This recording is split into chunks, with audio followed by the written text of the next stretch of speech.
Hi, English 1B. Welcome to week 4. We are continuing our discussion of poetry this week. We're going to be looking at the sounds of poetry specifically, which I think is pretty fun. It's a kind of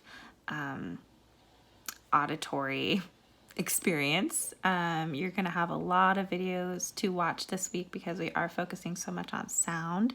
So you'll be listening to and watching a lot of videos, both like readings of poems as well as analysis of poems and a couple of video lectures with me.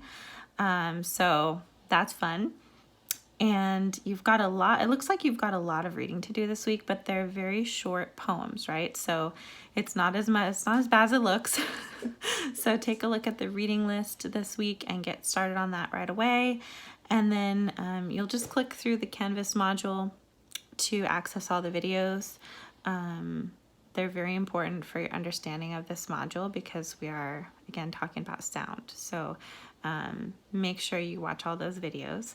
Then you have one discussion post about the sound of poetry. We can talk about those things. You get to just do a little bit of analysis on a poem of your choice. And then we're jumping into the theory of Marxism this week as well. And that can sound a little bit scary to some people, but it's actually pretty simple as far as how we're going to use it in this class. And remember, you don't have to agree with every theory. We're just testing them out to see what kind of meanings we can find in literature when we use those theoretical frameworks to look at the literature that we're reading. So this week, what we're going to do is learn about Marxism. You write a journal answering some questions about Marxism. It's pretty similar to the one you did on structuralism.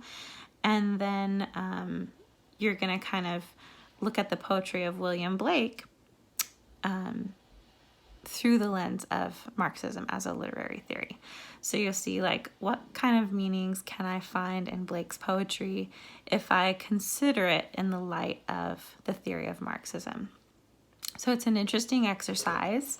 Hopefully you guys have fun with that. And then the only other thing to think about is that your first essay is actually coming up. Your first draft will be due next week. So I'm going to post that assignment this week so you can take a look at it and start thinking about what poem you might want to write about and maybe get started on it. If you have any questions about that at all, please reach out to me.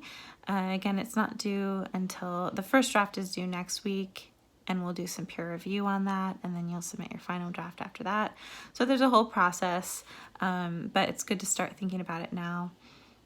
And I hope you enjoy this week. I think those are all the major things we've got this week. Please reach out if you have any questions at all about the poems or anything, and happy reading.